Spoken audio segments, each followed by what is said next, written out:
আজকের একটা diabetic patient যারা তাদের জন্য গুরুত্বপূর্ণ টপিক হলো ডায়াবেটিক নিউরোপ্যাথি।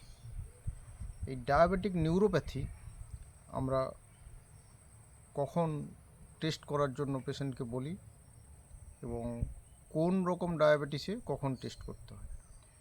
জেনারেলি যদি টাইপ 1 ডায়াবেটিস হয় তাহলে আমরা পেশেন্টকে বলি যে ডায়াগনোসিসের 5 বছর পর থেকে অ্যানুয়ালি চেক করতে হয় ডায়াবেটিক নিউরোপ্যাথি ডেভেলপ করছে কি না। আর যদি টাইপ 2 ডায়াবেটিসের ক্ষেত্রে আমরা যখনই পেশেন্ট ডায়াগনোসিস হয় অ্যাজ এ টাইপ 2 ডায়াবেটিস তখন থেকেই আমরা অ্যানুয়ালি টেস্ট করি এবং যখন পেশেন্ট প্রেজেন্ট করে ফার্স্ট কিন্তু একটা ডায়াবেটিক নিউরোপ্যাথির জন্য চেক আপ করা প্রয়োজন।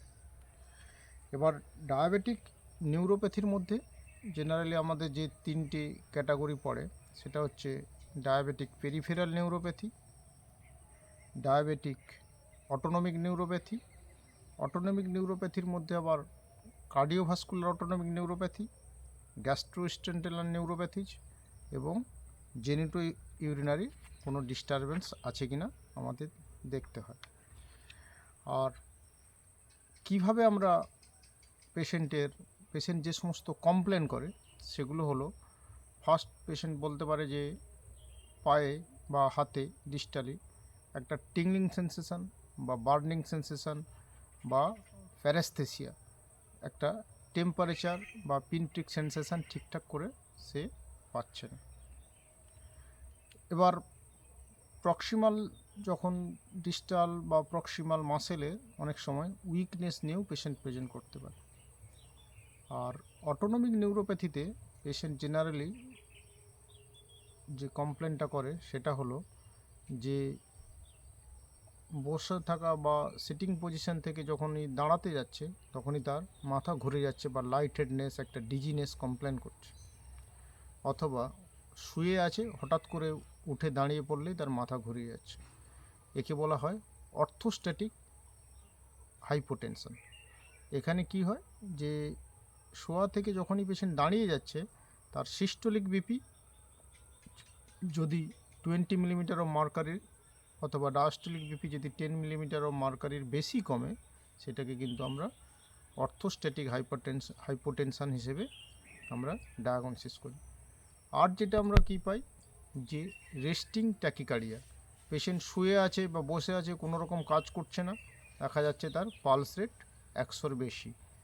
যদি আমরা রেস্টিং ট্যাকিকার্ডিয়া পাই বা অর্থোস্ট্যাটিক হাইপোটেনশন পাই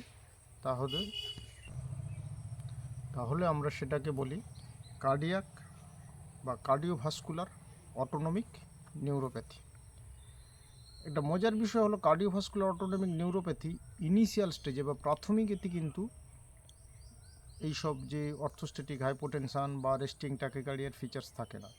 প্রাথমিক স্টেজে যেটা থাকে সেটা হলো আমরা যে হার্ট রেটের যে ভ্যারিয়েবিলিটি হয়, হার্ট রেট যে কমে বাড়ে, ডিপ ব্রেথ নিলে যে হার্ট রেটের যে ভ্যারিয়েবিলিটি এটা কিন্তু লস্ট হয়ে যায় বা এটা থাকে না।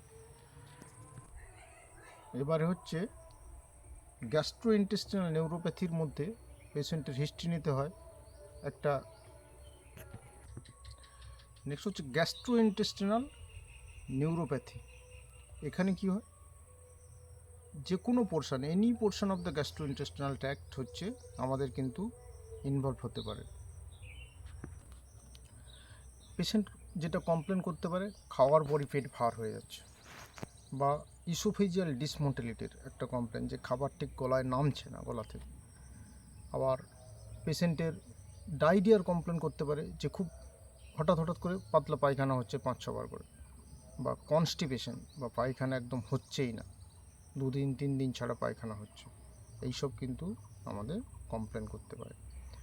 নাও দ্য জেনিটো ইউরিনারি ডিস্টারবেন্সের মধ্যে পেশেন্টের যে একটা ব্লাডার ডিসফাংশন, মানে পেচ্ছাপ ঠিকঠাক হচ্ছে না বা পেচ্ছাপের ফ্রিকুয়েন্সি বেড়ে যাচ্ছে, একটু হেজিটেন্সি হচ্ছে পেচ্ছাপে, এবং মেলের ক্ষেত্রে সেক্সুয়াল ডিসফাংশন, তার ইরেকটাইল ডিসফাংশন হচ্ছে, ফিমেলদের ক্ষেত্রে সেক্সুয়াল ডিজিআর কমে যাচ্ছে বা লুব্রিকেশনে প্রবলেম হচ্ছে, এবং পেশেন্টের যেটা বলতে পারে যে পেনফুল হচ্ছে কয়টাসের সময়, এইগুলো কিন্তু হচ্ছে জেনিটোইউরিনারি অটোনমিক নিউরোপ্যাথিজ। এবার ডায়াবেটিক পেরিফেরাল নিউরোপ্যাথির ক্ষেত্রে আমাদের যেটা স্মল ফাইবার ফাংশনে আমরা কি কি দেখি, একটা হচ্ছে টেম্পারেচার সেন্সেশন, যে হট কোল্ড এইসব টেম্পারেচার সেন্সেটার ডিফারেন্সিয়েট করতে পারছে কিনা। আর একটা হচ্ছে পিন প্রিক, ছোট্ট, আর হচ্ছে পিন প্রিক সেন্সেশন পায়ের সব জায়গায় ঠিকঠাক করে পাচ্ছে কিনা, এইটা আমরা দেখি। আর একটা হচ্ছে লার্জ ফাইবার ফাংশনস, সেখানে আমরা কি দেখি না লোয়ার এক্সট্রিমিটিতে রিফ্লেক্স ঠিকঠাক আছে কিনা, যে ধরুন নি জার্ক বা হচ্ছে অ্যাঙ্কেল রিফ্লেক্স, এগুলো ঠিকঠাক আছে কিনা আমরা দেখি। আর একটা হচ্ছে ভাইব্রেশন পারসেপশান ঠিকঠাক করতে পারছে কিনা। আর হচ্ছে পজিশন সেন্সেশন ঠিকঠাক করে বলতে পারছে কিনা, সেটা আমরা মনোফিলামেন্ট টেস্ট যাকে বলে, একটা 10 গেজের মনোফিলামেন্ট দিয়ে আমরা কিন্তু টেস্ট করি। এই টেস্টের গুরুত্ব আছে।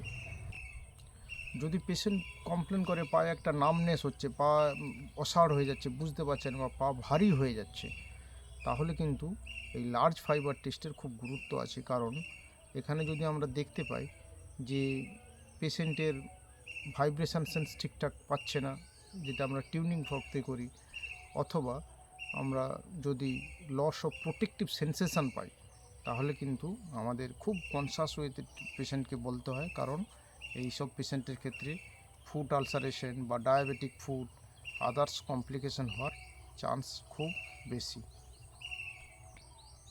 আরেকটা জিনিস মাথায় রাখা উচিত, যে ডায়াবেটিক পেরিফেরাল নিউরোপ্যাথি বা ডিপিএন বা diabetic symmetrical peripheral neuropathy diagnosis করার আগে পেশেন্টের কিন্তু কয়েকটা হিস্ট্রি টেকিং খুব ইম্পর্ট্যান্ট। সেটা হচ্ছে একটা অ্যালকোহল ইনটেকের হিস্ট্রি আছে কিনা, বা ক্যান্সার কেমোথেরাপি পাচ্ছে কিনা, বা ভিটামিন B12 ডেফিসিয়েন্সি থাকতে পারে কিনা, সেইগুলো কিন্তু এক্সক্লুড করা উচিত, বা আদার্স মেডিকেশান বা টক্সিন এইসব হিস্ট্রি কিন্তু এক্সক্লুড করা উচিত।